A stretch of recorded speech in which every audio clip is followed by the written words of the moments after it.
down, dog. Bad dog. We can't keep using this for every intro. This isn't even an ICP podcast. I have an update. Nicole fucking hates that I am constantly screaming that. So my fear was you were going to say Nicole fucking hates you. And what you said was Nicole hates you, Sean, by proxy of your beautiful singing voice and your take on Alice in Chains / ICP. Nicole, what's our beef?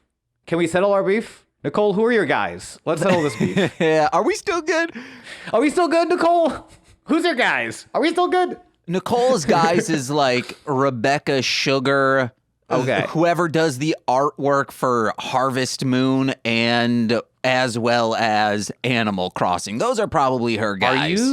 Will she still be my friend if she finds out I'm A, the voice behind Lay Down Dog, Bad Dog, and B, have never played Animal Crossing or Harvest Moon and have never really wanted to? I would say okay on Animal Crossing because Animal Crossing to me is a game that never ends. However, Harvest Moon has a clear-cut ending. There is a kill screen of sorts for Harvest Moon. Harvest Moon, 2 thumbs up. Animal Crossing, I need a game. Just like The Sims. The Sims gave me horrible anxiety while playing it because there is no like definitive, this is what you do, here's how you do it, go. Except in the Urbz, which nobody has ever played.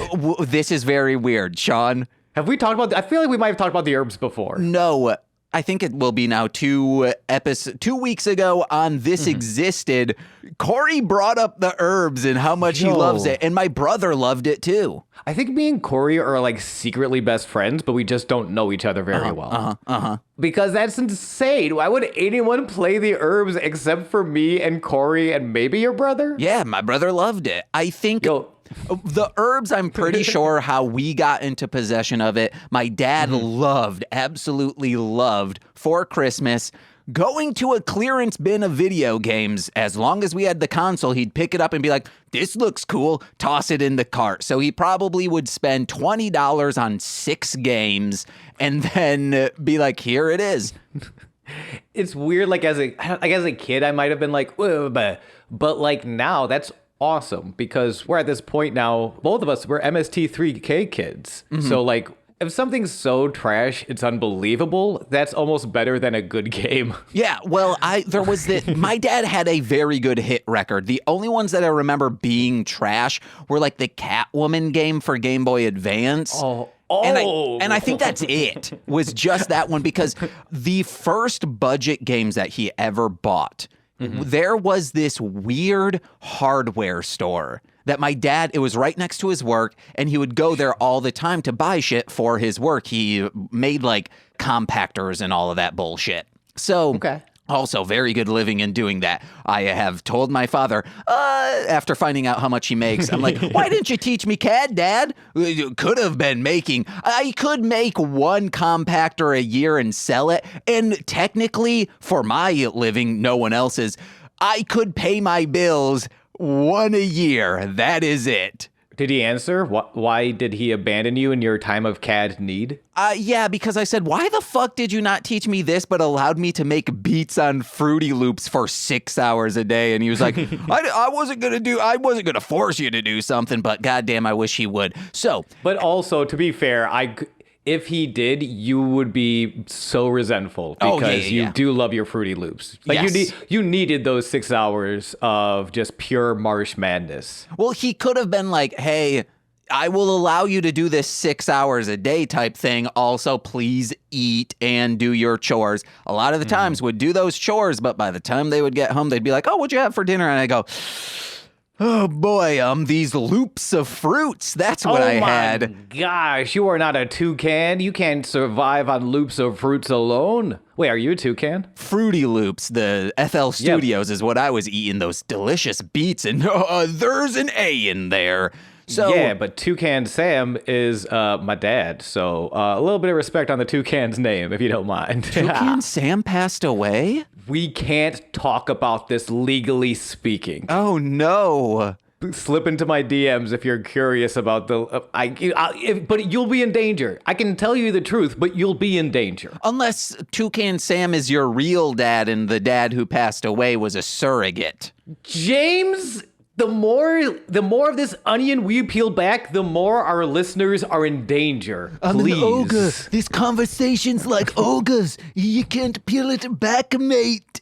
Perfect, flawless Shrek. 10 out of 10. Mike Myers, eat your heart out. Pentaveret. So Pentaveret, baby. So this Mike Myers' dick is in that show. So this hardware store then we'll introduce what this podcast is. Yeah, for some weird reason had a collection. Someone must have bought. You know, when storage spaces go under, or no, someone stops paying for their storage space, you can go and buy it. Or when stores liquidate, they just sell I don't know. My family owned stores, so I know they would just like go to a place who went out of business and just buy all of their merchandise and stuff on the walls, all that bullshit for super duper cheap. So liquidation sales are dope. I think that's how they got this hardware store that truly was just a hardware store. Hundreds of budget video games. And my dad bought Jill of the Jungle and the 3 Zargon games. Oh, I don't know what any of those are. You've heard of this little place called Fortnite? Wait, what? So Epic Games used to go by Epic Mega Games. And their first games were things like Jill of the Jungle and Zargon. So I have always known about Epic as this. And another budget title that he purchased for PlayStation 2, Unreal Tournament. Wow. Yes. That's a really good budget game. That's awesome. So man, your dad, he was constantly hitting on these budget games. So when he purchased Catwoman, that was a weird thing. But like Monster Rancher Hop About was one of those. Just, man, there was this weird, you just sat on a turret and you fired at people as they came to you. It's like one of those Mario Party games where a bunch of aliens are coming at you. But that's all the game was. And you would like get upgrades. You were like in a firing like a tower hole. defense. Yeah. Okay, cool. But hey, I'll let you know right now, you can put those defense walls down as we tower into pro wrestling. Welcome to Sweaty Times Pro Wrestling, a podcast for old wrestling fans and new wrestling fans. As me and James check out some Lucha Underground. Oh, man, we're Lucian, baby. Real quick. I went to Colorado. We're back on our bullshit, guys. Regular schedule, once a week until the first Monday of January. That we won't, because always for Marshland Media, that week is silent, so I can take a break. Radio silence. So I'm done with this too many trips out of state. I just went ham on it. Haven't been out of state in almost 2 years, unless you count that time I went to Wisconsin. I'm not. And nobody counts Wisconsin. Ask Vampiro. Oh, we'll get into it later. My God, we'll get into it. Yes. I have the same note because obviously that fucker has been to Wisconsin. I don't know what you're talking about. That's crazy. Vampiro is a sweet, naive boy of innocence and youth. So I went to Colorado. And I just want to talk about one specific place. The first day we got there, we had to wait for our like Verbo condo, whatever you want to call it, to come into place. So to be able to check in is what I should have said. So we had to find places. Dunstan style. Oh, Dunstan style. Okay. Yeah. There's like 3. I was gonna say we only have 3 listeners, and only one of them are like, "Fuck yeah, Dunstan reference, let's go!" Finally, it's insane how there's not a podcast. It could last for a year, I'm pretty sure, of that craze of monkey doing something with children feature films. I mean, you could probably spread it out to all animals, because it all starts off with Air Bud being as popular as it was. No, right? I'd even say go back to Flipper or Lassie. Oh, yeah, that's true. I mean, but Flipper and Lassie were like saving people. Yeah, where I guess everybody's like, let's just do. I mean, no, we do include Flipper and Lassie because those are our roots. Or at least the movies that came out after this resurgence of, or maybe that was just a resurgence of, hey, Little Rascals did great in the box office. Let's reboot an old show as a movie. But maybe you would center it to animals doing people things with children. I mean, I think we could do it animals, lighthearted and like animal comedies, PG animal comedies, because I would love to include Flipper and like Tintin and like all these sort of precursors to the Air Bud, because it informs the genre, right? Okay, we could do it that way, or we could go Bloodhound Gang with it and do it like they do on the Discovery Channel. Oh, hell yeah. It's just documentaries about animals. Ralph Wiggum style, baby. That's my favorite Bloodhound Gang song. Oh, I've never heard that. I really only listened to that one song, and I own the CD that you could put your tongue in it to make it look like a nipple. So. I don't know what that laugh was. I'll never laugh again. We're back in Colorado, yes. Waiting. Nicole and I were like, here are some stores we wanted to go to that will kill some time. And one specific one we went to, big shout outs to them. It is a video store, but also a rental store specifying in underground horror, science fiction, just like exploitation film. It is called Gorehound Playhouse in Fort Collins. It fucking rocks, and I'm pretty sure the only thing that doesn't rock about it is if you're traveling there and let's say you're traveling and you didn't bring a DVD or Blu-ray player, you won't be able to rent because most of their movies are for rental. And holy shit, do they have they have an entire Trauma. They have an entire Arrow section. They have an entire Vinegar Syndrome. All of the like cool people putting out dope old school shit. It's there. Shout Factory, everything. So I'm wondering, like, it's probably some like hard to find rarer stuff too. Oh yeah. Which is awesome that they rent, because they could have very easily have been like a specialty boutique store and everything is very expensive. But like to be like, no, you can also rent these so you can just watch them because movies are meant to be watched. That's such a I'm so glad they went that route with it, because they just as easily could have been fucking gross horror gentrifiers. Yeah, also, and they're not. If you are there just hanging out for a week or whatever, and you have the time, it's not like you're there for a wedding or something and people want to go to the Rocky Mountains and hot springs and all of that, even though that's fun. But if you just have time to kill, you can go there, and they have a screening room, so you can choose one of these movies, and $10 per person, you can go in there and just watch the movie on a big screen. It's dope. Yes. That's nice. That's a good birthday, anniversary, what have you. That's awesome. Hell yeah. And I believe I wanted to bring this up for this show. I believe they also have a bunch of Santos movies, so they even are going into that route. We got to go to Colorado and watch some Santos. We have not. You have not seen a Santos movie yet, correct? I have. Mystery Science Theater did one, so I have seen that one. Okay, I have not. They're great. I'm excited. I'm excited to watch. I'm excited to start this genre with Vampiro, because again, that man is a beautiful, sweet, innocent child of Mother Earth, and Matt Stryker needs to get his pervy claws off of him. Wait, Vampiro, or I guess. Wait, was it Vampiro that? Yeah, I think Vampiro was being very horny, or at least Matt Stryker was accusing him of being horny, which could just be like deflecting. Yes, I have notes on that specifically, but I also have notes on, oh my gosh, I can't wait to get into Tracks from the Wait, that's not the name of the segment. Tracks from the Underground.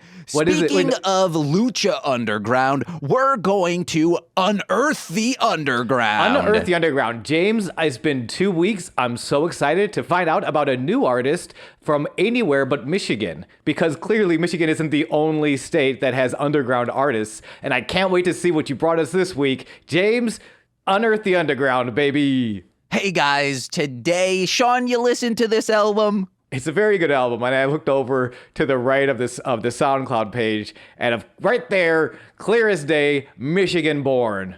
Okay, did you look at any of the other credits? No, I just listened to the album. Okay, well, back in 2014, I received a message from another, speaking of, also, Hunks and His Punks is not from Michigan, so, also, it's Rocktober, so we're not discussing rap. And speaking of not discussing rap, I received a message on Facebook from another Muskegon audio engineer. He was moving, selling off some of his stuff for the move, which I still use in some recording instances, especially if I were to ever mic a room, I would use my other AKG Perception 120, and I purchased a 220 from him. I use that for so much stuff. A lot of early Marshland Monster, like post 2014 to like 2017, is on that AKG. He was also selling off his Rolodex of clients, meaning he was just like recommending me to anyone who asked him, like, hey, can I record? Which is when a young man ripped from the 70s came singing into my DMs, and that handsome boy is, and always shall be this week's subject for Unearth the Underground. It's Carl Swifney, because we're talking about one of the few live recording rock albums I have produced, Mystical Intoxication. Sean, I produced this album. It's really good. Thank you. So it's amazing. Yeah, no, it's very, yes. I'm glad you did not read the credits, because it says like co-produced by me, mixed, recorded, all of that. Me. Nikes. I didn't, because it also doesn't say Muskegon. I forget specifically where it says in Grand Haven. Grand Haven, yeah. So this is all taking me for a loop. Yes, it was recorded in... a fruity loop. All besides the drums, which we'll get into later, all recorded in my shitty trailer. And sometimes I'd be like, Carl, you can't bring over this insane amp. Like, we can't track an amp past 7 p.m. because the walls are as thin as paper. The entire neighborhood will hear. And he said, let them. Yeah, I'm surprised we didn't get any noise complaints, but I was for this. It's too beautiful. Yeah, I was extremely apprehensive to do this. I agreed reluctantly because I had never done an album or recording like this besides a couple songs for The Ugly Gentleman, but those were just acoustic guitar and vocals, and then like one of them, oh man, it's called The Blues. It's great. I'll link that somewhere. But I actually told Carl after saying yes, I was like, you want to know what? Nah, you should go with someone else. And pretty much he was like, well, there is no one else. We are in Muskegon. Yes. Or there's no one else who is offering the price you are offering. And who spends 6 hours on Fruity Loops a day, so understands how to produce it. And also, what he was doing, I think I was maybe the only person to be like, I'm fine with doing that, because he tracked every single instrument, the bass, the guitar, the electric guitars, the weird ass experimental instruments, everything besides, I think, some solos. No, I think all the solos were him. Besides the drum, all of it's him tracking this out. So knowing that, yeah. I'm guessing you listened to Sunshine Blossom. I listened to the album, including Sunshine Blossom. It's a nearly 6-minute song with 4 separate sections that flow into each other. Yeah. And this is him tracking everything. Some of the guitars you're hearing double tracked. That's the first song he brought to me. So I was immediately overwhelmed of like, I was like, Nicole, I don't know if I can do this, but I'm so fucking glad I stuck through it, because I love this. It truly was like, not just like throw him in the pool, hope he can swim. It was toss him in the lake and hopefully he can punch those pool sharks. I'm mixing up references, but literal sharks confined to a pool. It's a big pool. It's like a lake. This was one of the greatest experiences of making music, because it was very collaborative of him just like, can I do this? And I'm like, yeah, let's try it. I fucking loved it. This was like during a peak of me. I was paying bills with music at this time, constantly recording rappers and Carl. This was one of the best moments from like 2013 to 2015, nonstop working on music. I would work 10 hours at Dr. Pepper, sometimes 14 hours, get home, quickly eat, then Eddie Bongs would come over and be like, let's record some stuff, record that, mix it as soon as he left, and then I'd fall asleep. I'm so glad you stuck with it too. That sounds very hectic, but very exciting. And I love that you called out. He probably has talked personally about being like influenced by those 70s style singer-songwriters. Oh yeah. Because listening to the album, getting a lot of, if you're into like Jim Croce, or specifically, I know I first went to like Nick Drake. And then like hearing how he then tracked everything himself. Then I go to like Elliott Smith, who was, I feel like, compared to Nick Drake since he came out. But like, and very much, if you're like, first of all, if you've never listened to Nick Drake, you should listen to Nick Drake. Hey, I'll listen to Nick Drake because I've never listened to him. Oh man, if you like Carl Swifney, you might like Nick Drake. Like it's great, but like it evokes all of that and his own. Oh, it's so beautiful. Sunshine. The track was called Sunshine Blossom. Yes. So beautiful. I can't believe he brought that epic because it's kind of an epic. Oh yeah. A little bit of Nick Drake means just a little bit of Rush. Just a little bit of just like this huge piece. Yeah. Also, if you listen to stuff from this period, you can be like, James loved the Leslie speaker because I don't know if you know what a Leslie speaker is. It is when you listen to a Hammond organ and it sounds like it's winding up and you're like, how is it doing that? What's happening is, so a Leslie speaker is pretty much a speaker on a Lazy Susan and there's a microphone in front of it and it spins. So the speaker is sometimes not directly pointed at the microphone. So as it spins faster, it'll start like giving this like whirly sound to like it. A Doppler effect almost? Yes, but it's not in stereo. So you're not going to hear it like go from like one ear to the other. Okay. I loved this. I think why I was like, what the fuck is this? Is the song is called 13 by Big Star, I believe. Okay. There's a part in there that I asked in my teacher who taught me one thing of audio engineer. I was like, what's this effect? And he was like, pretty sure it's a Leslie speaker. Here's how it does it. So I found a Leslie speaker plugin and I used that like fucking crazy during this time. So in Sunshine Blossom, during like the spooky thing part of the song, that has some Leslie speaker on his vocals. Hell yeah. Oh my gosh. And Leslie Speaker also famously starring in the Naked Gun series. But I'm going to need all listeners to put their pants back on. Yeah. Because we got to get into the key. How was that for a transition? The key. Oh, no. I still have a little bit more on this album. Oh, fuck. Okay, never mind. Cut that out. No, it's staying in. Cut it. Cut the whole episode. Replace me with Corey. I can't do that. He doesn't have the time. Carl's great.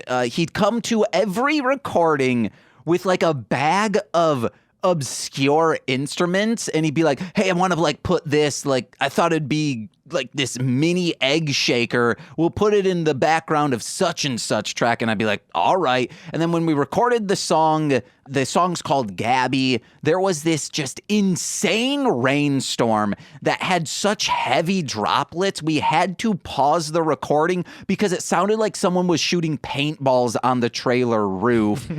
Which is also a great name for an indie song. Shooting paintballs on the trailer roof. Oh, yeah. To throw it out there. Absolutely. You got a guitar by you? I do, somewhere. You know where it is. I saw you set it down when we started recording. I'm sure I have no idea what is it. Is it a guitar? I've never heard of it. Oh my God. Sounds offensive. Yes, it does. And I believe this was a time like a huge branch fell on Carl's car roof during that storm, but I could be misinterpreting or misremembering that. But after the guitars, percussion, vocals, bass, synth, and whatever else was tracked out, we met with his drummer in one of their grandparents' basement within Grand Haven, Michigan, and tracked out the drums over the course of an afternoon, which completed that album. So please listen to Mystical Intoxication. It's a 70s influence, which, like Sean said, influenced rock album with great vocal work and a lot of different vibes track to track. It's fucking great. I would suggest Radio Killer, because I love the harmonies at the end. Ooh, baby. Electric Chaos is fucking fantastic. And Sunshine Blossom is a masterpiece. A lot of experimental stuff on this. You can buy it on Bandcamp. I think it's carlswifney.bandcamp.com. It will be linked. For whatever you think the album is worth, it's a name your price. It's an awesome album, and I would love to see it get more attention. Carl, if you're listening, which you will be, I talked to you. Put this stuff on Spotify. Yeah, Carl, you fuck. Uh-huh. I love your album. It's very good. Also, like, if you're into, like, there's a good chance if you're into, like, that genre of, like, 70s singer-songwriters, you're probably down for a whole album. Oh, and, yeah. Like, definitely, like, if you, like, and if you're not, there are definitely singles in here. Yeah. But if you're in for a whole album, there's a great full album to listen to. Radio killer. Carl, good job. Radio. There was an alternate version of that. Yeah. Like about the devil or something. Maybe I'll scoop that up and just put it somewhere. Carl, do you like St. Vincent? Okay, I'm done talking to you now. I'm sorry. I shouldn't have talked to Carl. I don't know him. I feel like I got way too close. It got way too real. And I might have caught feelings. Hey, well, feelings, he might reciprocate. You just got to go in there and find the key to his heart. I was going to say I might have caught feelings, but Johnny Mundo caught some keelings in this week's episode. Ooh, guys, let us know. Neither was a good Hashtag transition. The transition. Who had the better one? At MSS Pod. I want to know who had the worst one. That's my concept. Who stretched farther like a yogi sweating in a hot box? Ooh, my yogi? Like your yogi. Our yogi. This week is episode 6, season 1 of Lucha Underground, The Key. First, we'll get through these dark matches. SoCal Crazy and the Mexican Americans defeat the Crew, which is Bale and our friends Castro and Cisco. You're sitting here going, I get a lot of Big Rick in this episode. Where's all my Castro and my Cisco? They're in the dark match. Yeah. Along with the effervescent El Mariachi Loco defeating La Flecha. Effervescence, what is this? A can of LaCroix? Ooh-wee, the fanciest soda. This was a very fun episode. I like your tech. Before we get deep into it, you got hyped on the first match. Well, there's so much to talk about in the first match of you thinking it's like, oh, fuck, I cannot believe they're doing this, to then like, holy, no, they're just setting up Son of Havoc as the bad guy. They did, yes. So I guess let's get into the episode bit by bit. Real quick, if you're hearing knocking, radiators are turning on, and you might hear someone banging on pipes. Mm-hmm. And if you can hear me knocking, then I'm got moves like Mick Jagger. It makes sense. It's just a stretch. Does Mick Jagger knock when he dances? He's got that, can you hear me knocking? Round your bedroom, I'ma fuck you. Oh, Mick Jagger. You look so horrified by my pitch perfect Mick Jagger impression. Well, James, I need to get on board. The banging is very loud. Oh, okay. I can't hear it. Okay, well, it's so loud it's picking up in the microphone. I'm pretty sure a high pass filter will correct that, but holy shit. I'm sorry. You gotta tell Nicole to calm down with that hammer. Man, she loves running around with that. I mean, this is her favorite activity. Yeah. It's just running with a hammer. I do tell her to switch it around because I don't want her to trip and fall on the spiky edge. If she falls on the hammer, that might knock her out, might give her brain damage, but it's not going to auto kill her. No. Not like the auto kill of Puma and Johnny's relationship, which we find out in the recap.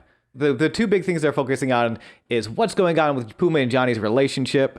Puma helped save Johnny, but he's kind of getting his dick kicked in for his efforts.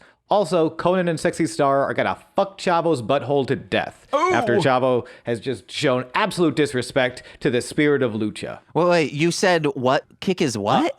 Fuck Chavo's butthole to death is how I wrote it down in my notes. I think you mean mudhole. That's probably better and easier for people to listen to. But I said what I said. Vampiro calls it a mudhole.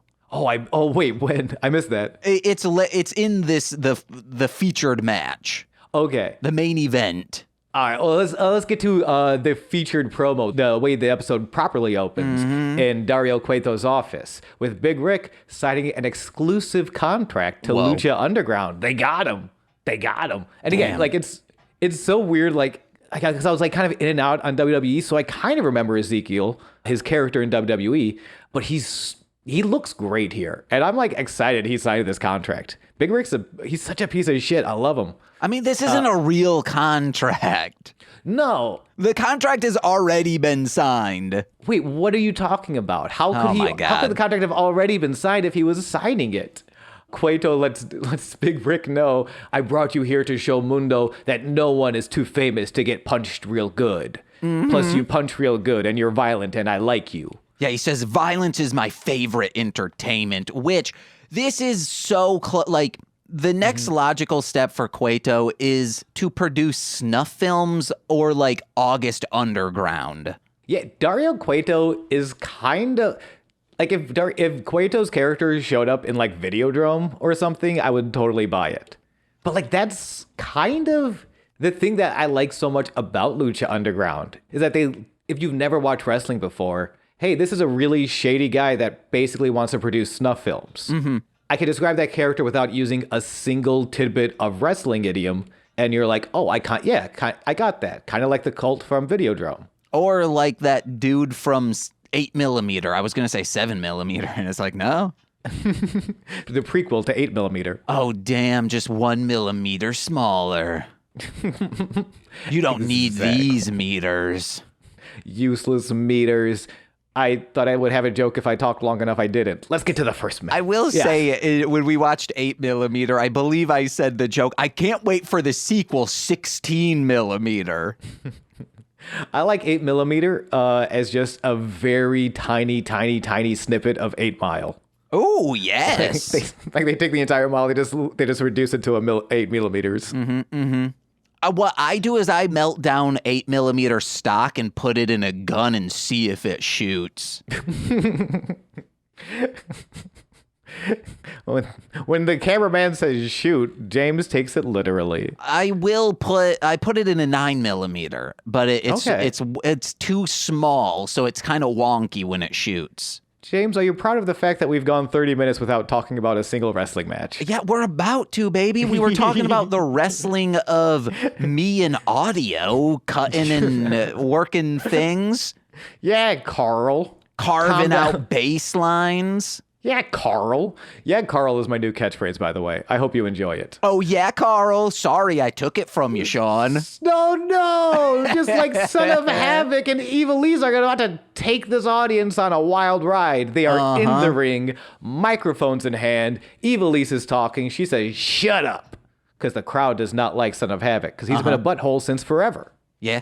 She lets them know again, this is Son of Havoc, and he keeps losing to women and little people, and we're mad about it. And you're right, they're making him a joke. Yes, it's the thing I had a problem with Stryker saying last week, but I'm not mad at Evilise saying. Yeah. Because we clearly have defined that Evilise and Son of Havoc are bad people and have pretty bad opinions about the world around them. Yeah. Right? Like, they are hateful people. So for Evilise to kind of go out and saying, they're making us a joke by wrestling, these two people who are set up very high in the company. Again, Masquerita Sangrada is a legendary mask dating back to the formation of AAA out of CMLL. And Sexy Star is poised to be this huge star in the company. So, like, for Mike Stryker to say it is some bullshit. For Evilise to say it, absolutely. Yes. And, Sean, I thought we were watching Lucha Underground, not Saturday Night Live, because they reveal they signed a 7-year contract, which I'm guessing could be terminated at any moment, just like everyone's favorite sketch comedy show, Saturday Night Live. Look into their labor practices. They suck. And just like Saturday Night Live, I'm sure this company will be around for 7 years. I also love the Evilise line. Son of Havoc build from the open road. I think Evilise builds similarly, like from the same location.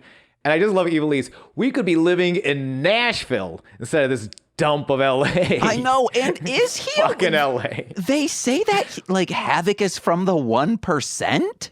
Yeah, that I don't understand. I don't get it either. Maybe because they're like, hey, all racists are like billionaires. I don't know. Yeah, or they don't know what the 1% means. Yeah, I guess I should say all bigots are from the 1%, which that's a lie. Because, yeah, they're building, like, the Son of Havoc character is kind of like a trailer trash redneck, open road living, beer swilling, tobacco chewing son of a gun. Ooh, swill. Speaking of sick white ignorant lowlives, got to do that for another Unearth the Underground. Yep. And I will learn what that is. So yeah, Havoc issues an open challenge, man to man. I'm tired of wrestling legends and like people you're building as superstars. I want to wrestle a man. And Sean, I knew it was going to be bad, but I didn't think it was going to be transphobic bad. Well, before you say that, James, are you familiar with the history of Exoticos? I looked into it, and yes, I do. But I would say, like, from this man's perspective, immediately this man is being homophobic and transphobic. But Son of Havoc is. Yes, Son of Havoc is. But the rest of them, thank God, were like championing this individual and the history of Exotico wrestling. All right, and let's be clear that we're talking about Son of Havoc, not necessarily Matt Cross. Yes. Because it is the character. And Son of Havoc at this point is 100% a villain. Yes. He's getting like deep Guerrero chants. Nobody likes this dude. So again, for him, it's very tricky. And we've seen, if you're a wrestling fan, we've seen wrestling handle storylines like this very poorly. Especially with someone like Pimpinella, Pimpinella Escarlata will be the opponent.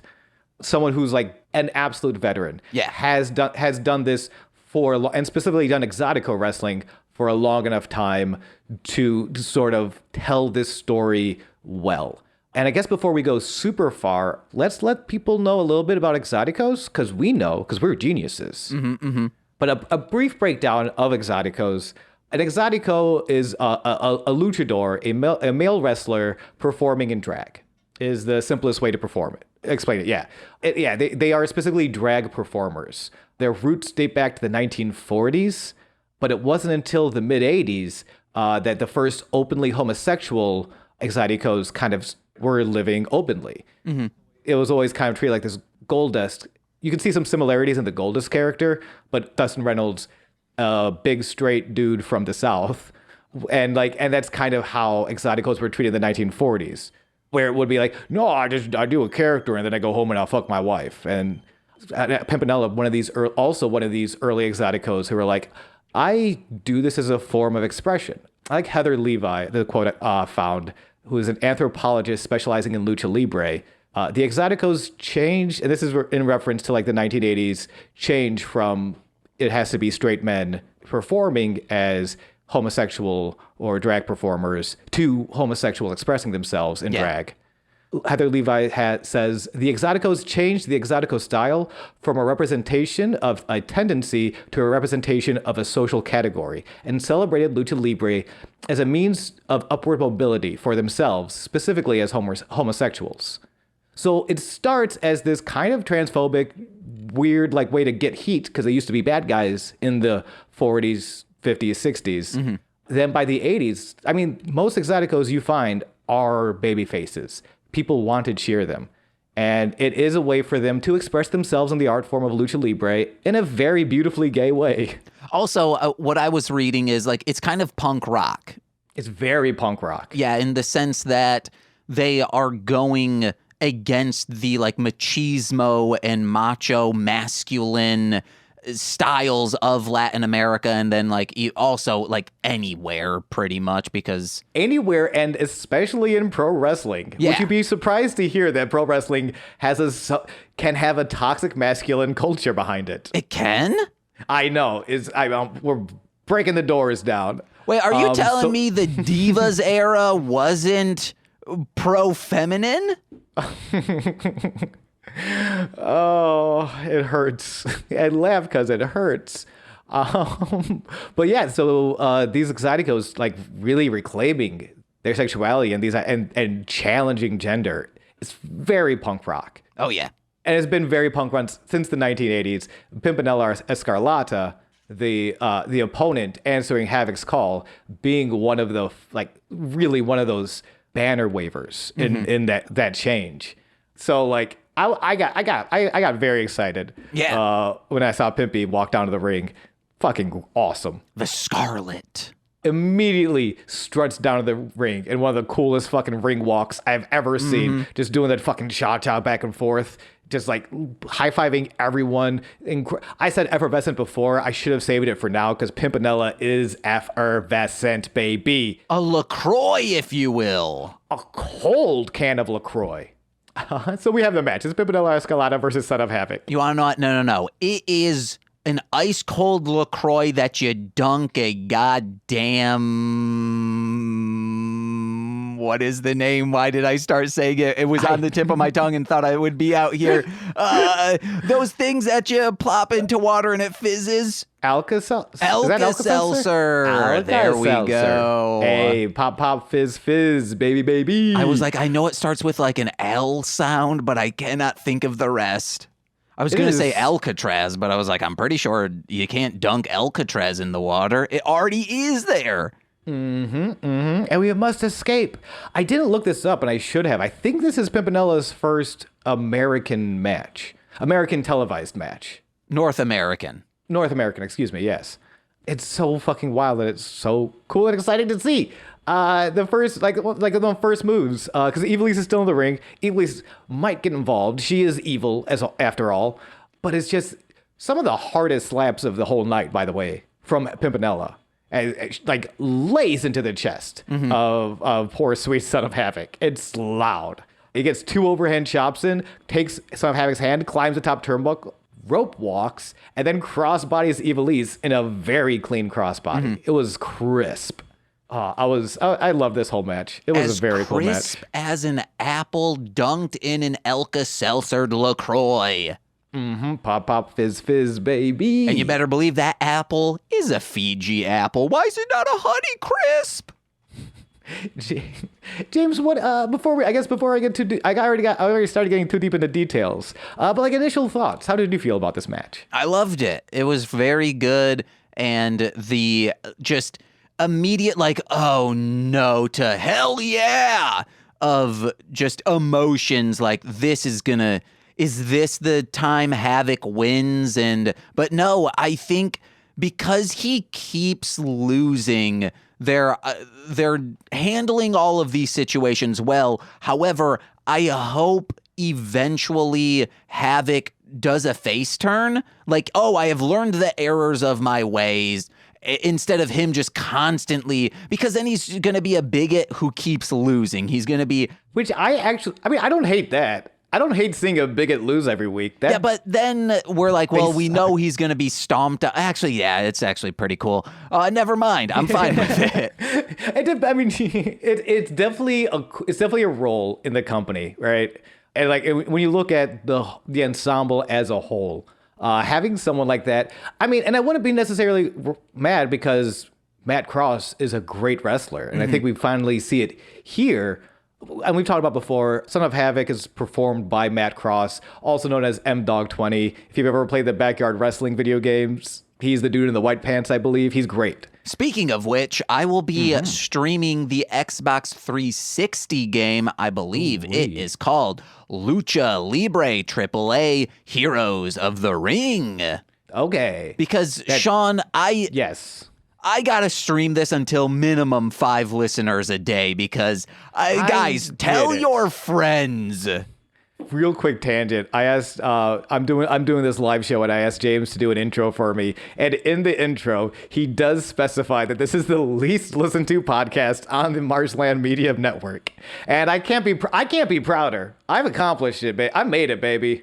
I dragged James down into my murky depths, and we're just splashing around having a good time. I was going to say, co-host of the antonym for moderate success, but I just called it a moderate failure. Yep. That's good for the old ego. That's my, by the way, the show I'm doing, they're going to use that as my introduction to the stage. Yeah. I am being introduced as a moderate failure by my good friend James. Now, did you put in pool effects like I asked you? So this match, which we do need to get to, I think the big note I took, because I'm not super familiar. I think I've only seen clips. I don't know. I need to go out and watch a full M-Dog match, because the one thing I know about him is he's one of those early I'll say quote unquote indie guys with just beautiful spots, like beautiful high flying. Like a little bit of that Jeff Hardy American high flying with the traditional Lucha Libre high flying. And we haven't been able to see that yet because he's had to be the base. Yeah. Or the sort of bottom guy for the smaller wrestlers, Sexy Star and Masquerita Sagrada. So, but this is the first time he's had an opponent that's in like a similar weight. I think actually Pimpinella might be a little bit bigger than Son of Havoc. So we get to see like the perpendicular elbow drop, which is such a fucking cool move. Yes, that was my only like note for the actual match is he does like this people's elbow from, like making himself perpendicular with his arms from, or maybe his legs from the turnbuckle and just drops it. It's so fucking cool. Yeah, it's sort of like, I feel like it's a gymnast move. I've seen that where they hold themselves perpendicularly to the pole they're on. And then he just drops an elbow. It's vintage M-Dog 20. It's so fucking good. I'm so glad he finally got to, and like everything else he's doing is just very, I'm trying to think what else do I have here? The forearm, he does like a leaping forearm into the corner, which is like a traditional move, but he gets huge air on it. He does it from like, I think 3/4 of the ring, which is a far weighted jump. I mean, it's so the back spring elbow to the corner, the sort of Muda style, like he does like a back spring, head spring, back spring. Fuck, he flips around and throws an elbow in Pimpy's face, and it's great. The crossbody whiff, he is great height off of, and it helps because also Pimpy has been wrestling since the 80s. They're not as maybe young as they used to be. So letting M-Dog kind of like really show off. I need to call him Son of Havoc, excuse me. Because M-Dog is a great person. Son of Havoc is a bigot, and we must accept those differences. But also to praise Son of Havoc more, and like where I felt comfortable with this gimmick. I was familiar with Pimpinella, and I accidentally scrolled down, so I knew it was Pimpy was the opponent here. But to get that kind of heat, as a longtime wrestling fan, I've seen a lot of people do that in a way where they're using language that's just not fun anymore. Yeah. Son of Havoc and Evilise in that opening promo didn't really touch on that. They didn't use language that made them being bigots less fun. Yeah. Because we know they're going to lose, because Son of Havoc always loses. And the language they used was still like, yeah, you're a piece of shit, but like in a fun, it's going to be fun to see you lose kind of way, not you're giving power to words that should not be given power to. They avoid that very. Son of Havoc is great, is what I'm trying to say. Yeah, real quick, because it's on this subject. We went to a hot spring, and this very nice man who had like a long beard covered in tattoos was like, hey, I got a hat if you need it. And because Nicole does not have hair, and we were like clearly like, oh man, it's bright. And he just was like, hey, you got a hat, I need it. And Nicole was like, oh no, I actually have one, this and that. And he's like, well, hey, I love swimming. It's one of my favorite things to do. Hey, Costa Rica, beautiful stuff there. I got sunscreen if you need it. And we were like, oh, thank you so much. And then comes back, gives us that sunscreen. And Nicole, after he leaves, was like, oh, were you looking at his tattoos? And I was like, yeah, kind of. And she's like, because I was just like, am I about to... She's like, does this man have a Confederate flag tattoo? And I was like, wait, did he? And she's like, no. But like, from like first initial look, Nicole's being kind of prejudiced. From his first initial look, and the schemes of his tattoos, I was like, these might be racist tattoos. I was like, see, I had the opposite effect, because I was like, is this man a juggalo? Because a lot of his tattoos looked juggalo adjacent. But you know what? Those are book on a cover, and I don't blame Nicole, especially when it comes to like dangerous stuff like that. Yeah. It's probably always better to be safer than in the back of someone's car. But it does, just how close Juggalos look to absolute bigots. Oh, yeah. But like obviously are not. We had a whole podcast going over that. Yeah. Listen back to it. And That's hey, amazing. Vampiro's here too. And Vampiro's in both. Vampiro is the one. We're just next podcast is just gonna be a Vampiro podcast where we follow him around and ask him questions. And maybe find out if this fucker's ever been to Wisconsin. I cannot, like, they bring up, like, gosh, hey, I can't. We got to get there. This wasn't this match, was it? Yes, it is. Is it? Yeah, I'm pretty sure it's sandwiched in between my 1% and... I'm sorry, you are correct. Yeah, they go out on a limb for a second. When describing, we talked before about how Son of Havoc is a 1%er redneck. I don't understand. But they're talking about he's kind of like this backwoods bigot. Yeah. Stryker kind of gives, kind of like from Wisconsin, Vampiro. Oh, I've never been to Wisconsin. I've been wrestling my entire adult life in WCW as well, like all over, but I've never been to Wisconsin. I've been a fixture of Juggalo Championship Wrestling, never been to Wisconsin. If you say, like, Maine, okay, I'll believe that. Alaska, Hawaii, totally for sure. But not one of the biggest, like, Rust Belt areas, Wisconsin. That's where wrestling thrives, is in these states, sir. Honestly, even Maine, I would be shocked if Vampiro's ever wrestled him. That dude's a huge star. How have you not wrestled here? Vampiro, Wisconsin. That is all I'm going to Google. See if anything comes up. While you Google that, I'll wrap up the match and the ending. Ivelisse gets involved twice, choking out Pimpy on the outside. Eventually, Masquerita Escarlata runs in, chases off Ivelisse. Meanwhile, Son of Havoc, all like, "Wow, what's happening?" Gets the big kiss from Pimpy to Schoolboy for the 1, 2, 3 at 4 minutes 58 seconds, followed by a quick dance party. And I do love that Pimpinella's finishing move is a kiss and then a Schoolboy.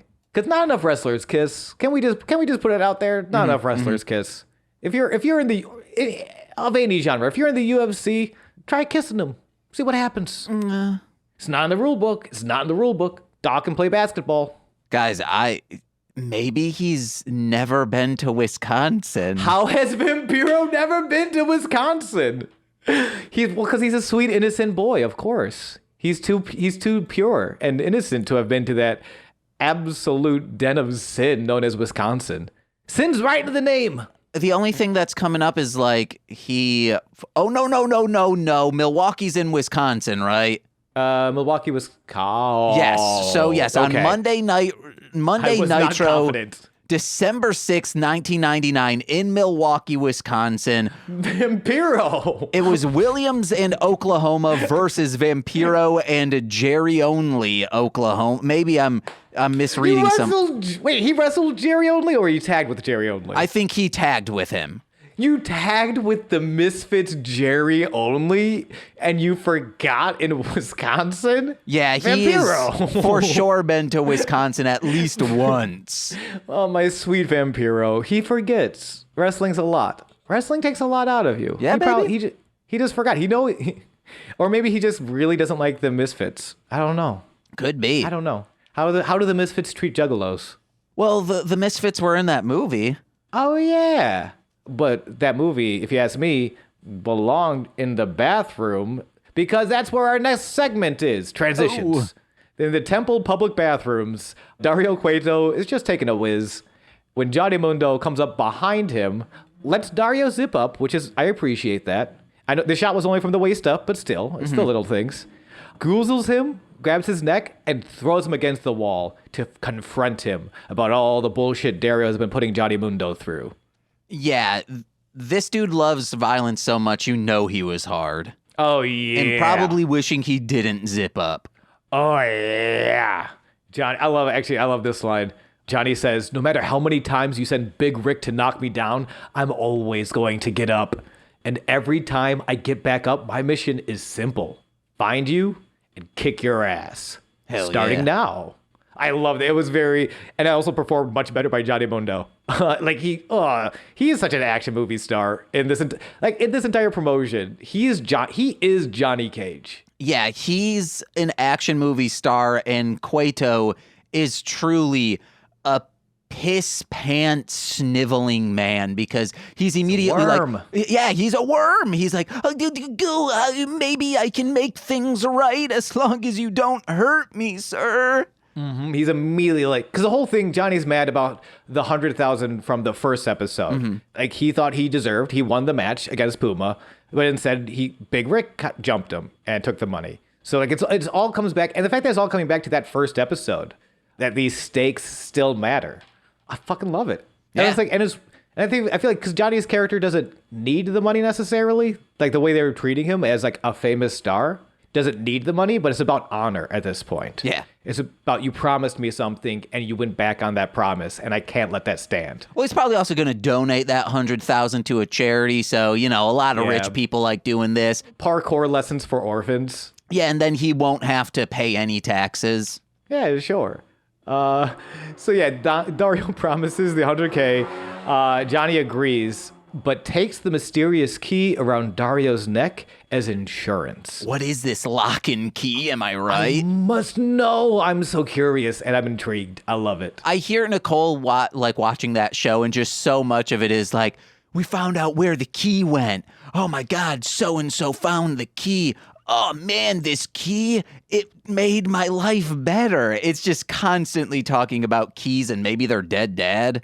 I think this is the first time I found out there was a show called Locke and Key. Yeah, it's based off the comic book. Do I know this comic book? I don't know this comic book. I thought you're like, this is the first time I'm hearing that there is a comic book called Locke and Key. It is. If I wasn't so shocked, I would have made that clever joke. Instead, I'm just getting hyped about our next match, Famous B versus your favorite, my favorite, Katrina's favorite, the man of 1,000 deaths, Mil Muertes. I thought this man's name was Famous Beeve, and I was like, hell yeah. It's Beaver Cleaver all grown up and wrestling now. Speaking on Beeve, it's not an acronym. Yeah, it's an acronym for vagina. Beeve. At this wedding I went to, Nicole's cousin and her sister, they handed out coozies. Mm-hmm. Which is also another name for a vagina. Okay, well, I'm about to get to that because... Okay. Did I ruin the punchline? No, not really. So they're like, oh yeah, these koozies, it had like the wedding date on it. It's a very good wedding gift or wedding favor type deal. So her cousin's like, hey, did you guys get your koozies? And they're like showing it off. And then my brother-in-law's sister, Nicole's sister's husband, says, oh, I got my coos right here, and points at the sister. And I don't, none of them know this term because they started like calling each other like to shorten like koozies to coos and like this and that. And I like, her cousin Becca's the closest to me. I was like, you probably shouldn't be calling each other coos. And she's like, wait, is that like a bad name? I was like, yeah, it pretty much means cunt. And she's like, oh no, I can't. And she's like, I'm guessing this is like an old timey thing. And I'm like, it probably is, probably before the C word caught on the other C word. But yeah. I don't know. I feel like that was a mid-2000s thing. I don't know. Like I could see Fred Durst being like, yeah, I love my coos. I mean, yeah, maybe he uses coos, but doesn't mean it originated in the 2000s. All for the koozie. Come on, the koozie. Come on, so you can take that koozie. Anyway, I want to. Next time I'm in a relationship, I want to call my girlfriend's vagina a Cuzco.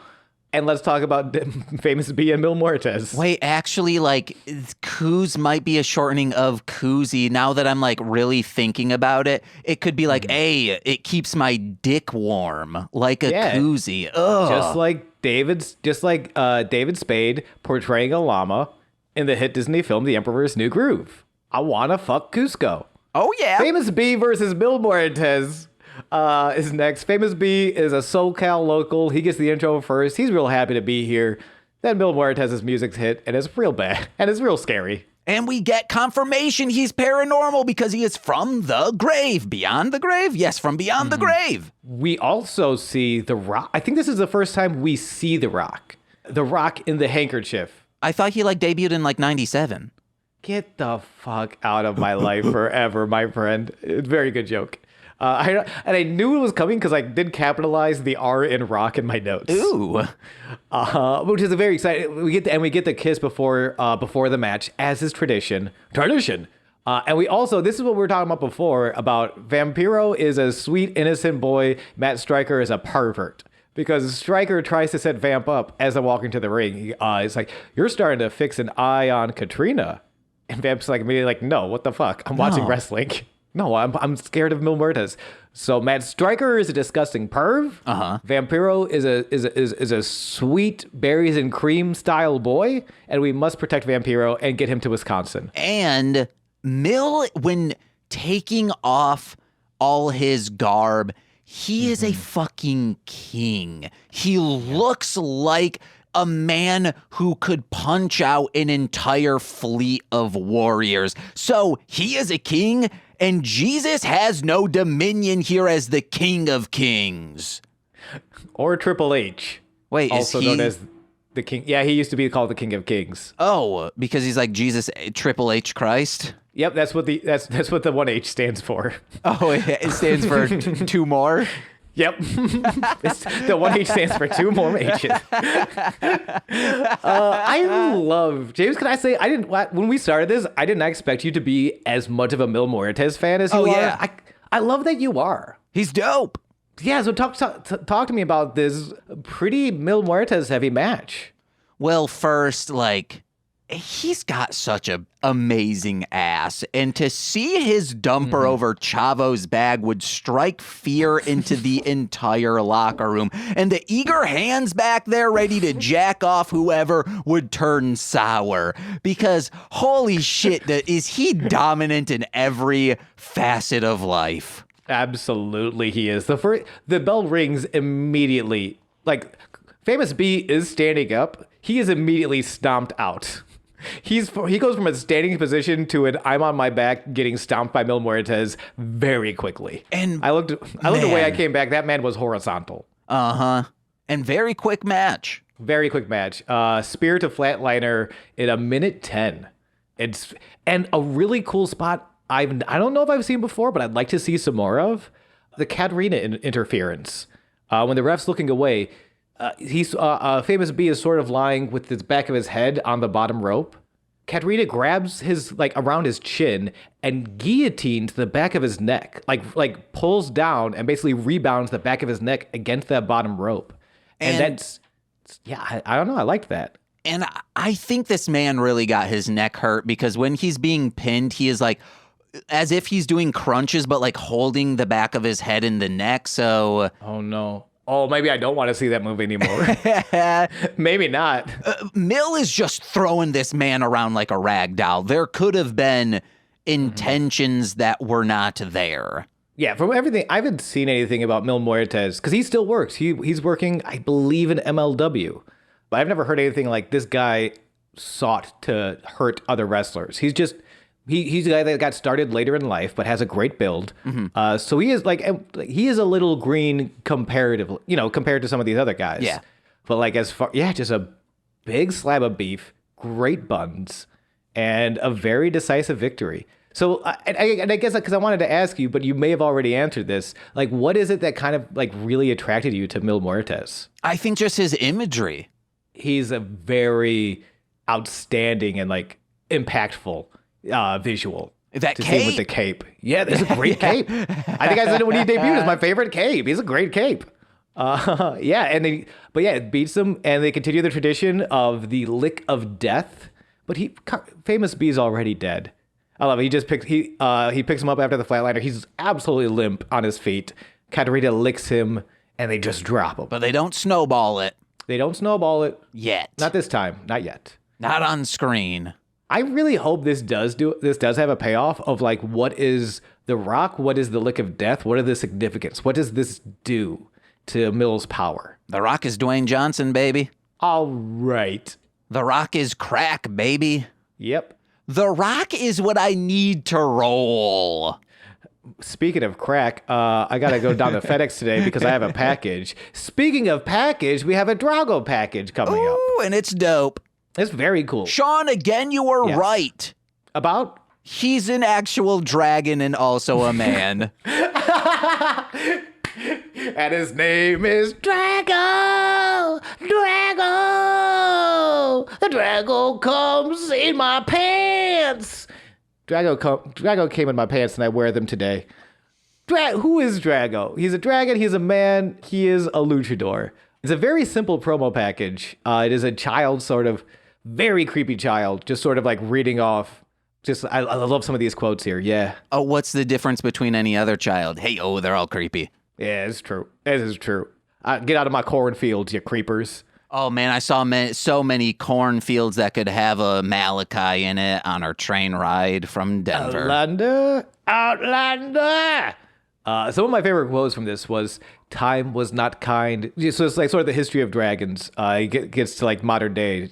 The child says, time was not kind to the dragons. They had to adapt.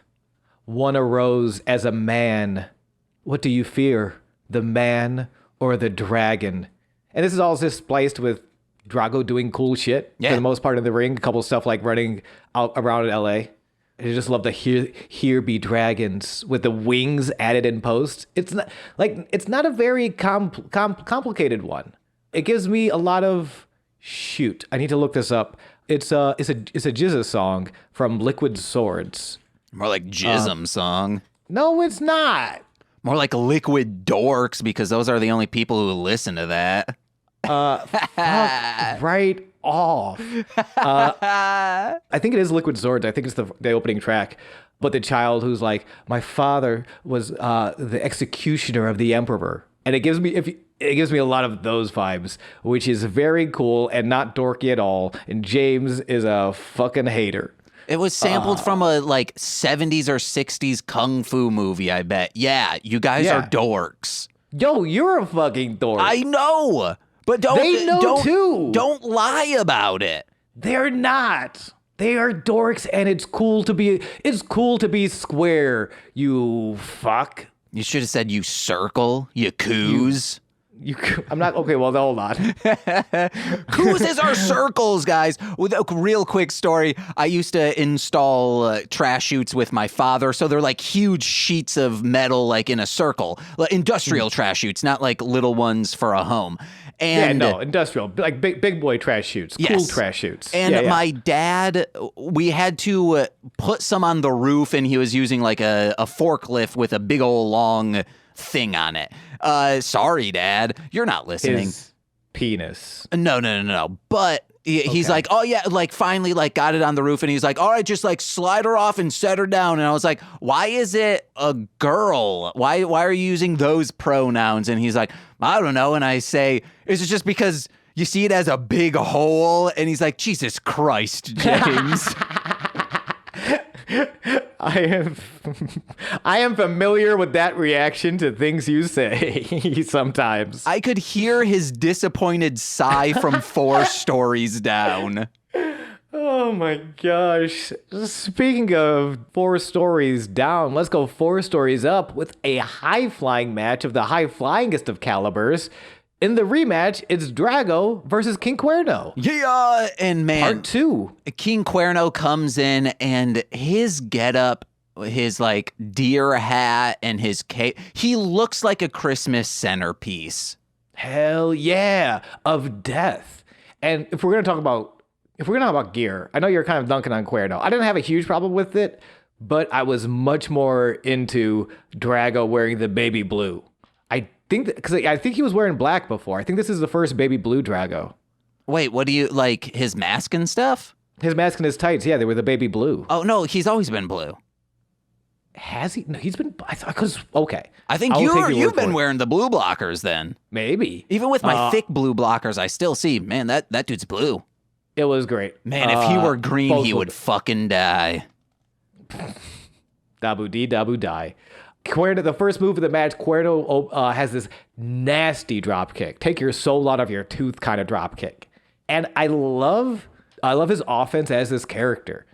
He has a lot of tools. He's a very talented wrestler.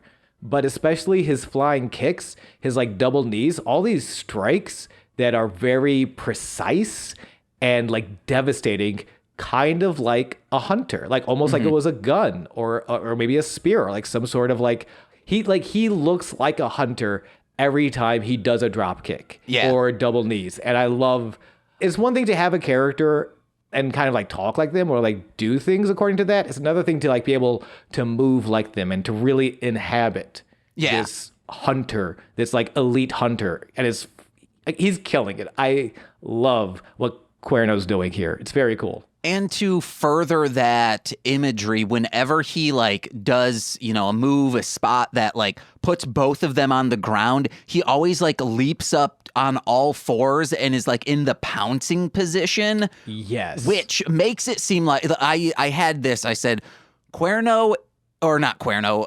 King Cuerno. King, that's why it sounds weird. I'm not adding the king to it. Put some king on this man's name. And hey, Jesus has no dominion on him either.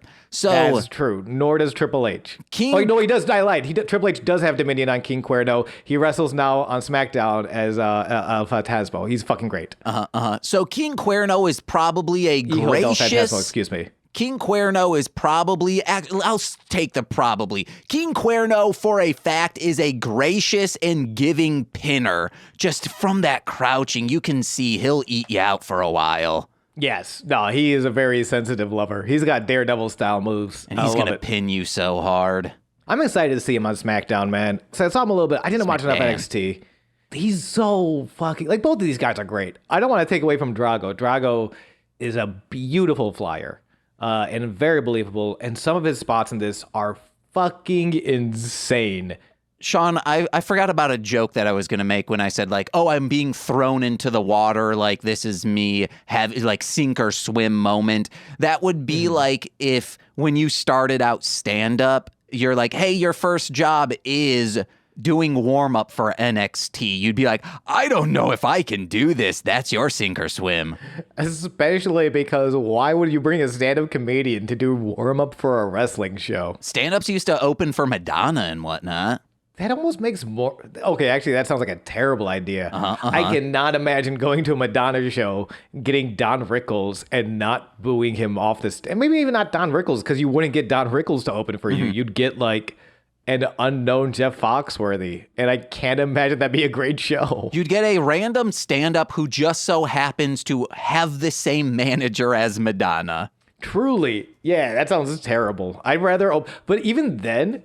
I would rather open for Madonna than NXT, than like a WWE wrestling show, because there is no way. I mean, neither group of fans are gonna enjoy you, but there's no way you don't get a can of beer thrown at you. And either, actually, both sound terrible. Hold on. Here's what you do. You wrestle yourself as the comedian, or there's a fake wrestler in there and you're like, it's the invisible wrestler. Has this ever been done? Like a ghost? Multiple times. All right. Wow. It's very cool. Actually, it's very cool, though. This gimmick sort of peaked. Bryce Remsburg is a referee. He referees on television with AEW. AEW. I forget the company he did this with, but it's the Invisible Man versus the Invisible Stan. It's an invisible person versus another invisible person. The referee has to put on special sunglasses so he can see them, of course. He does it very, very, very well. If you're into miming or wrestling, check that out. It's very cool. But yeah, John Cena be damned. We are seeing this Drago versus Cuerno match. Boom, right back on track, baby. And it's great. It's very cool. We do see the mysterious woman come back. I believe she was in the Drago match from last week that Cuerno came out to see. So she's either tied with Drago or Cuerno. We don't know anything. It's probably Cuerno, because it seems to be that every time Cuerno gets hit, she walks away in disgust. She walks out, watches the match for a little bit. Cuerno eats some offense, and she's like, ugh, and then walks away. We know nothing. But she wears leather pants, and they look good. Maybe it's just she's the opposite of Cueto. She hates violence. Maybe that's just that, yeah. She wants more backstage segments and wrestlers kissing. That's what I've been trying to say. She might have been like, oh, this is a costume contest, right? And then she's like, ugh, no, it's violence. Oh, no, not violence. We have Drago hitting a springboard arm drag, rolls through, kind of transitions almost into a Rings of Saturn aka Border City Stretch, opts for the pin with the seatbelt, which is the way he beat him last time, that sort of arm drag roll through seatbelt pin. But doesn't get the foot this time, so Cuerno kicks out in 2. Instead, Cuerno hits a step-up Gamangiri, suicide dive, rolls back in for the Thrill of the Hunt, a.k.a. the Phantom Driver, a.k.a. is like a Samoan driver, sort of almost a Falcon Arrow from Fireman's Position. Fireman Driver also works. For the 1, 2, 3 at 4 minutes, 26 seconds. Oh, damn. He should have been 6 seconds faster. Wild. Sorry, that was like it used to be the Bishop Timon stoner laugh. Like, hey, yo, I would tell you about my favorite basketball team. It's the Denver Nuggets. I like it. And, you know, yeah, I did that voice for 4 years, never smoked a weed in my life. Damn, I love you for that. Thank you. I love this match. This match did not feel like 4 minutes, 26 seconds. This felt like a much longer match in a good way. Yeah. They did a lot of things, a lot of real good things. Like when I got high at the hot springs and thought I was there for hours, but it's like, we've been here for an hour and 15, James.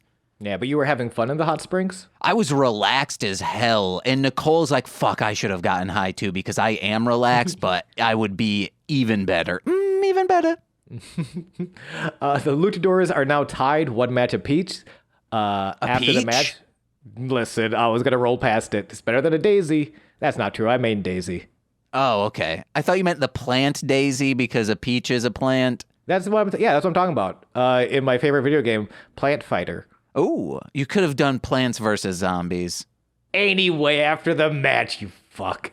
Cuerno says, the hunt has just begun. Also, we have subtitles. They listen to me this in the future. Hey, if people are talking in the rings, either mic it or put subtitles on, and they did. Yes, I'll say in this show specifically, because I love listening. I like even the shows I'm watching now.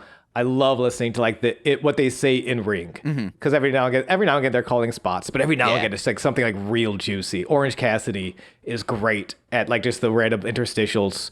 Or my favorite spot, just screaming, no, when something he doesn't want to happen happens. Like, why don't more wrestlers scream no? I'd love it if a wrestler just kept, like, trying to attempt to say the social security number of the other wrestler, and they're like, shut up! That's a great gimmick nobody has done. Like the hacker, like someone who hacks into them and they're like, if you don't beat me within this amount of time, I'm going to get out your personal information. They can wear like Matrix style clothes, which always look fucking cool. Oh, I love it. Have to be a white lady and you have to give them dreadlocks. Because that's the kind of fashion that holds up from the Matrix. Absolutely it does. What also holds up is that string around Johnny Mundo's neck with that key around it. Also, Johnny Mundo's in the ring with a microphone and the neck key. And he's holding up the show for Dario's money. I had an uncle who had a neck key. It helped him talk better. I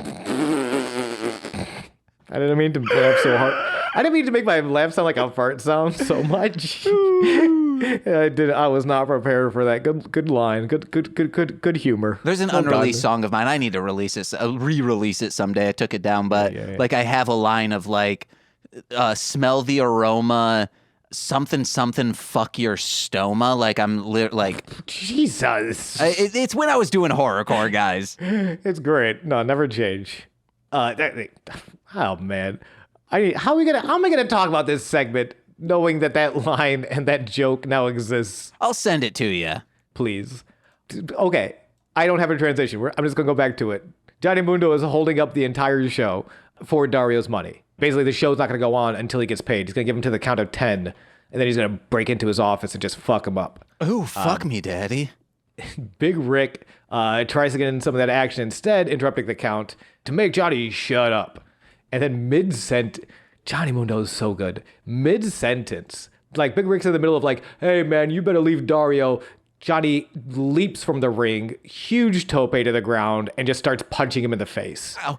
Like tope to a ground pound in the middle of this man's sentence. And then gets back in the ring all in one breath.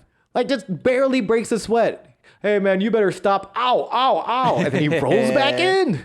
It's so smooth. He counts some more, and then Conan interrupts. Conan, this time not standing in tope range. He's at the top of the ramp. He's at the top of the stairs. And he declares that the money actually belongs to Puma, saying that Puma's getting beat down because of you. He's going to no longer have your back. And then Puma immediately has his back. But then Big Rick, so Big Rick jumps to distracted Johnny, but Puma comes out to chase. They double drop kick Big Rick. He's out of there. And then the stare down. We don't hear any words. Just kind of, I get basically just like Johnny, like, is that right? And Puma being like, yeah, that's what's going on. Because they're not a team. They did not enter this as a tag team. They did not enter this company as friends. There's only one top guy. There's only one case of the 100,000. So they immediately start beating the shit out of each other. I'm setting it up. James, how did you feel actually about this fight? I liked this because it establishes them as wrestler focused, of saying, hey, Big Rick, he is an outsider to this world. He doesn't deserve to be here. We've done the training. We've put in the work. Get the fuck out of here. But when it comes to getting this money, it's me who will get it. No. It's me who will get it. Ooh, I like that. That's awesome. I'm glad I was curious as someone who didn't grow up watching, how they kind of took these two friends kind of all of a sudden deciding to fight each other. But it makes sense. I didn't see that one before, that Big Rick is not here to be a wrestler. He's kind of here to be a hired goon, to be muscle. To be violent. While these guys came in to be a competitive athlete and to be a champion. And there's only one top spot. So yeah, we're gonna have to fight. That's great. Damn, James. I like that. That was a very good take, and I'm giving you all the snaps in the world. Sean, I hope in your recording those snaps showed up, because it looked like you from Discord. It was not showing up because there's that noise reduction gating, so it looked like a man struggling so hard to snap. Now I kind of hope it doesn't show up.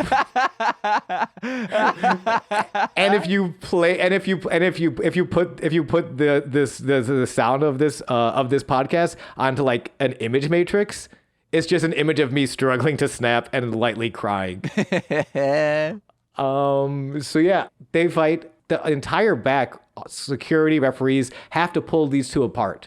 And Dario finally comes out of the office with a briefcase with $100,000 and says this was supposed to be Big Rick's signing bonus. But Big Rick does not read the fine print. He has to earn it, which he'll have the chance to do against Johnny Mundo next week in a ladder match. Yeah. Wait, isn't it also Puma in there? Oh, was it Puma in there? I thought it was a three-way, but maybe it's not. I don't know. We'll find out next week. But let's get into the final match. Main event, Chavo Guerrero, you shitty bag piece of fuck, and Pentagón Jr. Versus Sexy Star and Fénix. Let's fucking go. Oh, man. Just like Matt Stryker or Vampiro said, you could smell the violence in the air. And sorry, guys, that's Chavo's socks covered in the Poo World Order. I fucking hate this dude. Poo World Order is for life. I'm gonna shit everywhere forever. Amen. Pentagón not even looking at Chavo when he enters this ring, asking us what are Pentagón's true motives? Because to me at this point, Pentagón's character is more desperate than villainous. He's not been able to get this win over Fénix. He's not been able to really establish himself as the star he knows he is. So he's siding with Chavo because he needs to make an impression. And Chavo needs friends because he has the entire country of Mexico against him, which I love. I love that story. I actually forgot one of the notes. The smell of the violence in the air, I think, was from the Johnny Mundo stuff. But Puma in pants and sneakers is a sensual look. And I was wearing many blue blockers, but it looked maybe it was his pants beneath his pants. Was Prince Puma wearing a thong? Oh, I didn't see it. More like a dance belt than an actual thong, I would imagine. Okay, because it looked like, because his pants went down a little bit, and I was like, I think this dude's wearing a thong, which, oh baby, someone remove those. Let him wear the thong. It keeps his penis in place while he wrestles. This might end up going in my Pornhub search, but like, okay. Luchas are fucking hot. Like, just the like, hey, if I were to live in Mexico as a younger man and I was going to wrestling events, I would absolutely be a groupie with a lucha, and I would be asking her, please leave the mask on. You would be what's known as a ring rat. Ooh. Which I don't think I can say because I'm not a wrestler. And I think it's kind of derogatory. Oh, well, I mean, if you're calling, it's fine. Yeah, you're calling your friend who's just said, like, yeah, it would be this definition of a term. But also, welcome to James, officially welcome to professional wrestling. They're real fucking hot. Yeah. These are some hunks and some babes. And Sexy Star's like outfit this time looks like the reversal of a one-piece bikini, where, you know, where like a one-piece, especially nowadays, like they have the sides cut out and they're very like hip hugging. Imagine a nude look, and she has a floral pattern outlining where like a bikini, like a one-piece suit would be. And it's fucking hot, guys. It's stunning, which I should have said not. It's stunning. And I realized there's a lot of times when I see women, especially with their hair, that I want to comment like, you have beautiful hair, but I know it will be taken as like, oh, this dude's a creep, and not like, I wish I had your hair. Also, that sounds like a creep. I wish I was a woman who could have hair like yours. Yeah. I mean, I don't actually know how to make it sound not creepy, but so if it's something like, I was going to say, I love what you've done with your hair, but that almost sounds sarcastic. Oh yeah, absolutely. I do love what you did with. I love what's going on your head. The top of your head is ridiculous. Mm-hmm. I want to come in your follicles. Try that next time. Okay, because a lot of times I will say, I wish I could just like be inside Nicole in her skin, and like that sounds creepy. And does she? I was gonna say, and does she find that romantic? Oh no. Presley on hey, future Marshland Media co-host Presley Bracken for Height of Horror. Height of Horror is not allowed to be more popular than this podcast, but will most certainly be. Oh, absolutely. Fuck you. It's horror. Horror fans love shit, you know? Just go talk about the more popular fucking host already. But we were talking about Freaky Fridaying, and I was like, man, I wish I could be in Nicole's body for a day. And Presley goes, you know, you technically could. And I'm like, Jesus Christ, Presley.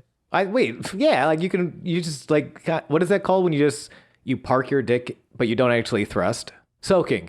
You could soak for a day. Ew, I've never heard this term before, you perverts. Chavo Guerrero, speaking of perverts, Matt Stryker, you son of a bitch. Chavo Guerrero and Pentagón versus Sexy Star and Fénix. I love Vamps calling out that nobody's making eye contact with their partners. Like, a lot of hatred in this ring. Opens up immediately hot spots. Star and Chavo get dumped out of the ring, so Fénix and Penta can square up. Like, again, this isn't a tag match these aren't two tag teams competing so much as it is enemies of my enemies are my friends. Yeah. And still Penta can't get one over on Fénix. He has to tag out. And I'm excited to see how this pays off. Because I still haven't mentioned that they are brothers. No, you have mentioned that, and they have not. Oh, okay. Sorry, yeah, they have not. And because I don't know if that's going to come up. And I probably should have mentioned this on our podcast if you've never seen Lucha Underground. But these guys have been wrestling for years, so I don't know. I believe you described it once as they've known each other for a while. And it's like, yes, they have. They've known each other birth. Maybe. Well, since one of their births. Yes, I was about to clarify that. Thank you. I'm just going through my notes. It's a great fucking match. The snap on Fénix's drop kick. It's so, like, you hear the drop kick from like 4 stories up where your father is disappointed in you. It is that loud. It is so nice. Damn, Sharna is proud of you right now. Sharna's my dad. Sharna's dead? Or is the toucan? If I tell you, I'll have to kill you. The double jukes on Fénix. Fénix is constantly throwing a kick, misses one, spins around to hit the second. And they're so crisp and so good.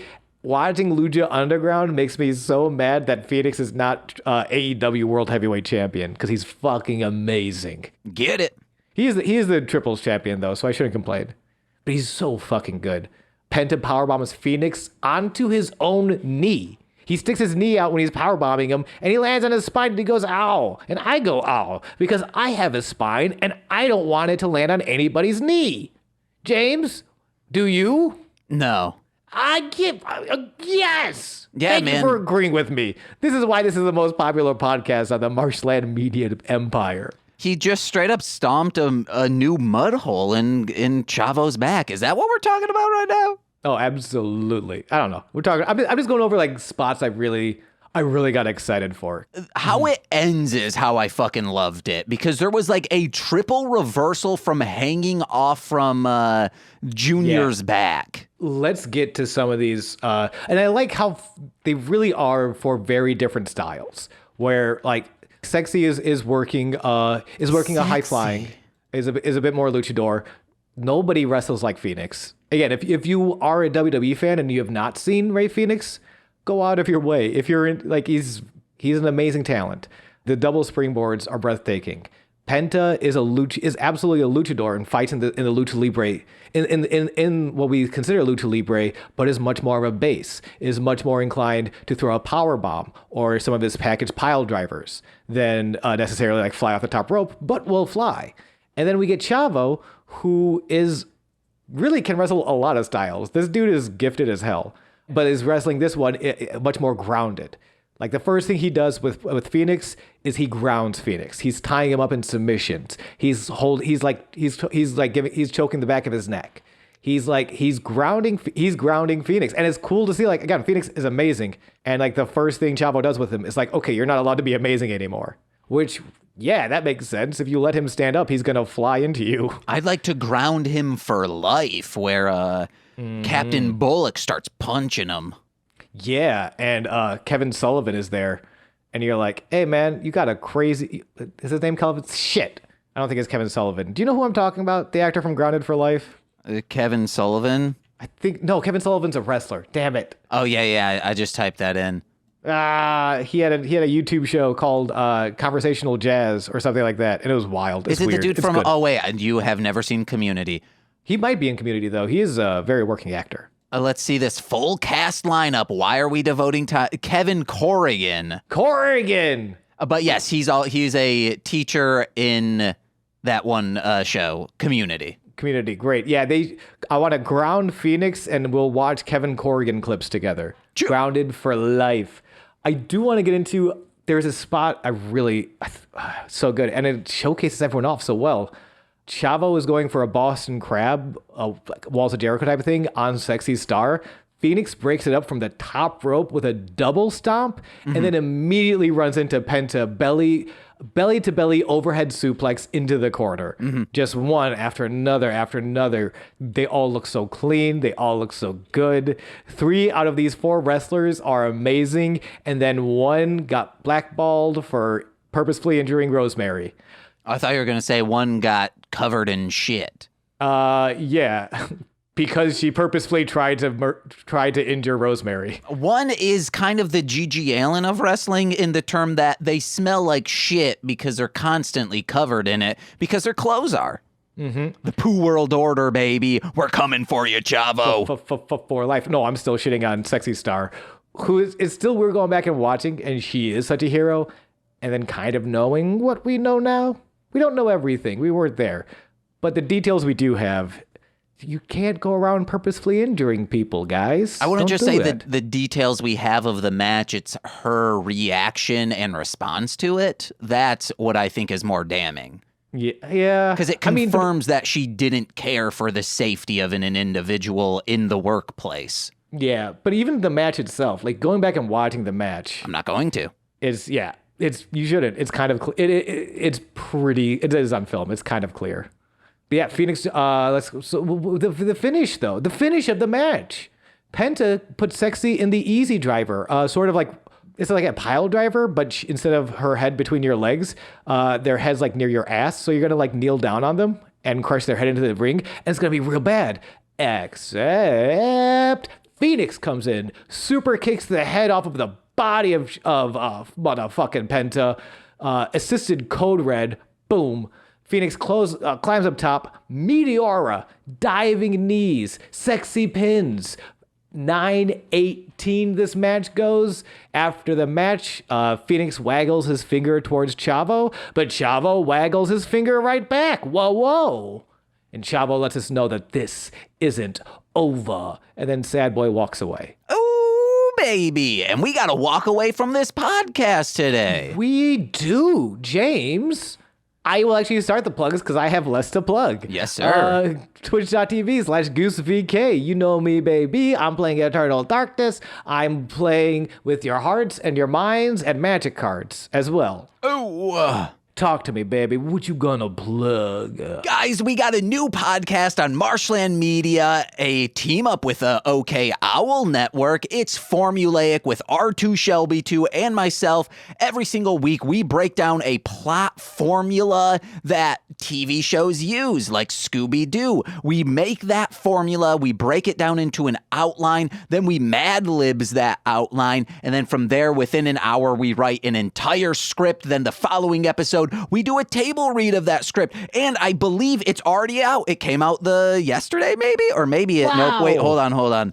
It will be out next Monday. Sean is reading as Shaggy Rogers. Wow. I know Sean. He's on the least popular Marshland Media podcast. You fuck. I mean, we need to do something to get wrestling fans over here. I know. We should kiss. Okay, yeah, wrestling fans you just said are super toxic. Oh, it will be like, oh yeah, man, let's go listen to these. Actually, real quick, there are very toxic wrestling fans. I wish I need to find it. For the most part. So yeah, Twitter wrestling fans can be very toxic and very tribalistic. But in the majority, they're kind of the best fan group. Yeah. It's a lot of the same things that make jugglism work as well as it does. Mm-hmm. Like, yeah, we're just here to support each other, and we love that you're into the stuff we're into as well. Let's all just love each other. For the most part, the majority of wrestling fans are very, very good people. And then there's some assholes. But we're trying to get those assholes because once we get those assholes, then the loving fans will come to our defense and start listening to us for real. Or we could just become Jim Cornette and cater to the assholes. Oh, hell yeah, dude. Wrestling was best when it was just two very large white men going at it in the ring. No flash, no fancy shit. I want to see two men who look like not even my dad start really heating it out in just some nice grapples. Hey, James, you got a Patreon or something? Oh, yes, I do. Well, first listen to Marshland Monster wherever music is found. Hey, the soundtrack to the short special delivery that is premiering. It premiered at the Brooklyn Horror Film Festival, and it somehow got into the Austin Film Festival, which is a prestigious film fest. Let's fucking go. Yes. That's awesome. The first Friday of November, the soundtrack will be out. Melzer, you guys know him from the Morph Bots and many episodes of Mostly Speakin' Sentai. He also is in an upcoming episode of Formulaic in the table read. Oh, yes, he is. Hey. Playing Tim Tebow. Mm-hmm. I'm excited for it. What's Tim Tebow doing in his Scooby-Doo episode? You got to listen to find out. You sure do. So please be on the lookout for that. But Go over to patreon.com/MLMpod, where for $5 a month, you get exclusive content every single Friday. Ooh, baby, this week will be a Mostly Speaking Sentai After Dark, where we'll be talking more about our Colorado trip and Akiba Ranger. It's a good show, but you also get engaged with Nicolas Cage, This Existed, and Death from Above, a Sam and Max podcast, where you can find out the context of why my new friend Presley said I could stay inside my spouse all day. So you can also pledge $10 a month, where you get more exclusive content like the Vampiro movie that Sean and I with Nicole will be discussing at the end of the month. You get more shit like shout outs on every single free feed podcast. So let's begin with those, starting with the Hit People guy, which, Sean, we got to make sure we're being respectful to the, I keep forgetting to mention this, to the referees in this show, because Steve is personal friends with one of them. I don't know which one. Oh my gosh, we need to find that out. He told me, but I don't remember the name, and I don't remember where he told me. Steve, congratulations on having friends. Yeah, baby. So, starting with Hit People guy, Steve F. Next up, Vampiro has... Oh, okay. No, okay, what were you going to say? Vampiro has been to Wisconsin. Eric Berry of Ranger Command Power Hour. Vampiro has been to Wisconsin. Alex Z, the Waz. Vampiro has been to Wisconsin. Orion, he's a rapper, Defo, D-F-O. Vampiro has wrestled with Jerry Only in Wisconsin. Kayla, a.k.a. Two Grapes. Vampiro has wrestled in Milwaukee, Wisconsin. Jordan B, the Chaos Witch. Vampiro has been to Wisconsin. Steve of Sweet Child of Time, we got a new episode out. Vampiro, you sweet child of mine, you've been to Wisconsin. My Bickle, my brother in common law, Josh Jacobs. Vampiro, you've been to Wisconsin. Speaking of brother-in-laws, well, this is my mother of blood, my mom. Vampiro, I'm sure you've bled in Wisconsin. And finally, Lil Corey's BFF and roommate, Shane. Vampiro's been to Wisconsin. I've been Sean. And I've been James. And this has been Sweaty Times Pro Wrestling. Vampiro, you've been to Wisconsin. Yeah, it's the Pooh World Order, bitch. For life. Bye. I've been dormant, forming. These new crafted skills destroy your will like Hormone swarming. Yeah, I'm sick and ill, enjoy blood spill. Gotta get my fill, you have no future. You're helpless, bitch, for I'll consume you. See the restraints that cause its weight. A broken bitch just like the loser. Mantra is out, so wait and see. Brand new casualties, your daughter's guts. Case is seen, I'm a solo rag, not 18. I'm stuck in the streets like an NAT. You're saying your prayers when you see this beast race. Sensitine, I'm blasphemy and KYP. Stuck in the streets like I said before. Carnivore, I'm walking till I meet some fresh meat freshmen in the night to call my door. This gore turns to lore. I'm detached, stated evident. No one's finding out. Strike a match, then no evidence. Kindy ass, spell patrol. Your coats is cold, accept some members. Bitch, I'll string your neck, get left in a mess. If you met my tempo, rage is a wreck from the scent of death. Rape this teen, a body slender, auto merit, resurrects a monster in me come September.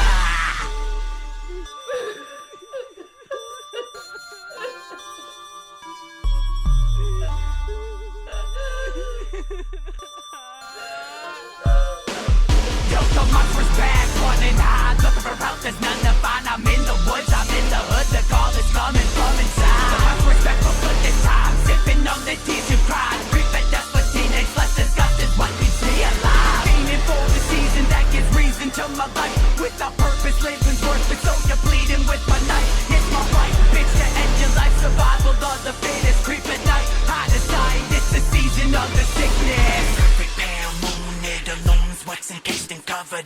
Headache zooms, the entomb, unlike the cookies you suffer. Plus it complements your skin so well. The moon's yearly spell is here to document my sin. You smell it, makes me yell. I can tell, you can sense me. Atmosphere is grip intensely. My thoughts is grown immensely when you walk to be enclosed by fencing. Now you're in a frenzy, cause this entity ain't friendly. Cemetery, it ain't empty like my soul is fucking empty. Bitch, you tempt me with those cotton shorts. Your beauty ain't never common sort. Quit your little whimpering, you don't even know what I've got in store. I need to say you're innocent, you'll never be a rotten boy. This ain't even the beast, the real monster. I've got locked indoors. Let me take you to meet him in my basement, you'll be fine, love.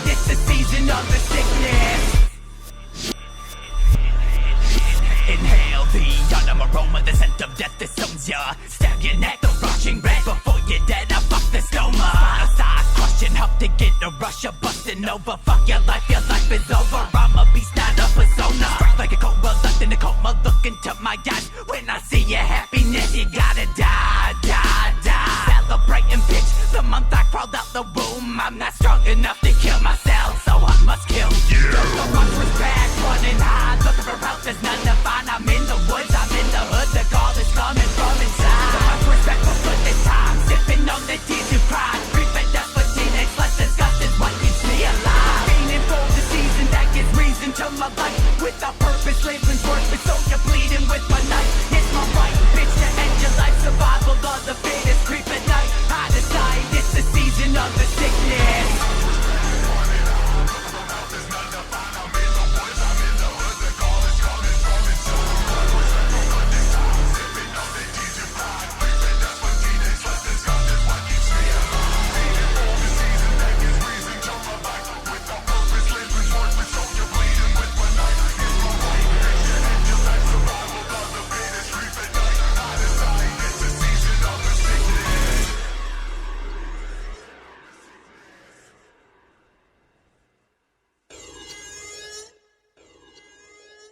Oh, yeah.